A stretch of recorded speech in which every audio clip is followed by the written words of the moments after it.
Let Century Management Solutions get you to your next medical appointment. They specialize in non-emergency medical transportation, connecting patients to care, safety, reliability, and on time. Their advanced technology platform seamlessly coordinates patients, healthcare providers, insurers, and transportation partners all in one powerful network. With over 200 trusted transportation providers, they deliver scalable solutions backed by real-time tracking and complete transparency. Go to SENTRYMS.com.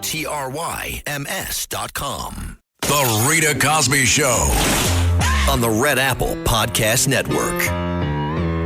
Well, joining us now to talk about this and so much more is former Trump Deputy National Security Advisor, the awesome Victoria Coates. Victoria, thank you so much for joining us. What did you think of the president's speech?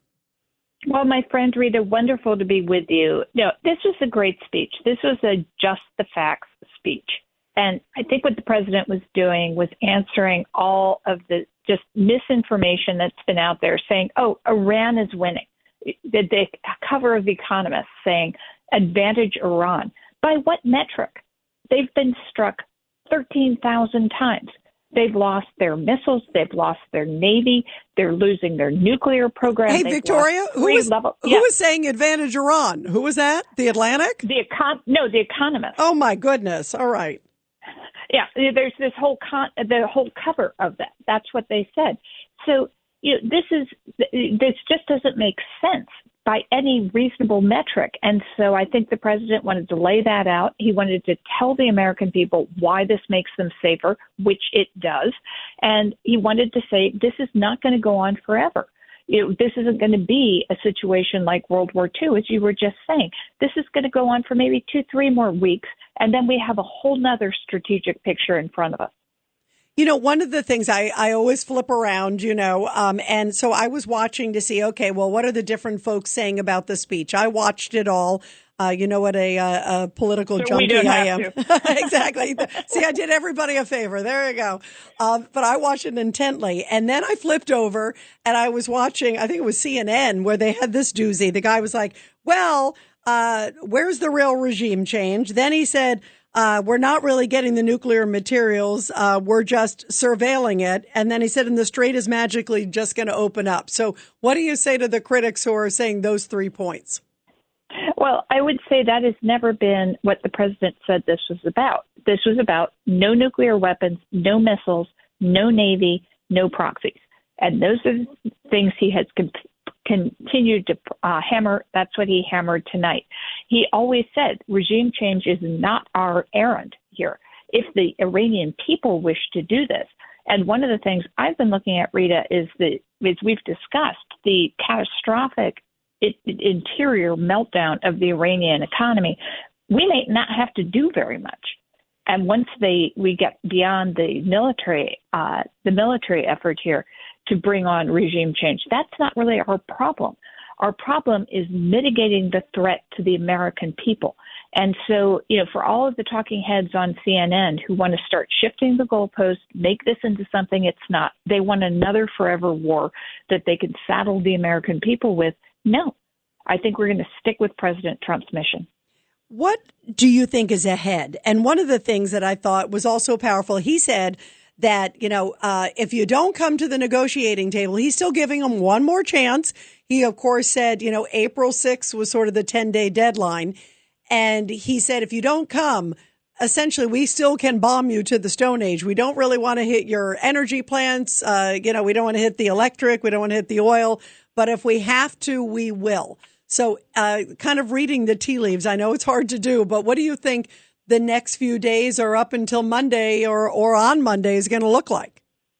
No, I think he holds all the cards. And so with this economic meltdown going on inside Iran and the kind of, we're seeing some fissures in between the government of Iran and the Islamic Revolutionary Guard Corps and different power centers, Iran's going to start to fracture. And there's nobody making decisions. So I think the president is saying you should be highly motivated to come to the table and take any deal you can get so your country holds together. But if you refuse, we're not just going to jolly you along the way everyone, I'm sorry to say it, from George Bush to Barack Obama to Joe Biden did. And we are going to give you a really hard time.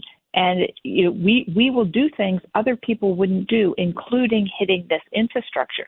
Now, it would be much better, as the president says, that if we didn't have to do that. So the rebuilding would be easier for the Iranian people. Nobody wants to victimize them.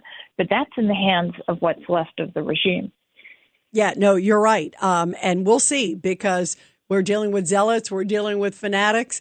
And they also know that President Trump doesn't bluff either. So it's going to be a really, I think, monumental few days wherever it goes. Let's hope they come to the table. And if not, it will be monumental when they go to the Stone Age, as President Trump so aptly described. Victoria Coates, thank you so much for joining us on such a big news night. I can think of nobody better than you to give us a great assessment on it. Thank you very much.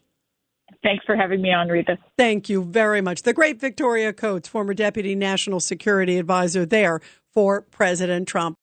Listen to this podcast now On the Red Apple Podcast Network. Why is the middle class shrinking? Why are people facing an affordability crisis while marginalized individuals called informals grow in numbers? Join me as I travel the world, speaking with people living in invisibility, the leaders working to solve it, and uncovering the hard truths shaping our economy and daily reality. Download all of Red Apple Media's podcasts right now through your favorite podcast platform. Ryan Reynolds here from Mint Mobile with a message for everyone paying big wireless way too much. Please, for the love of everything good in this world, stop. With Mint, you can get premium wireless for just $15 a month. Of course, if you enjoy overpaying, no judgments, but that's weird. Okay, one judgment. Anyway, give it a try at mintmobile.com/switch.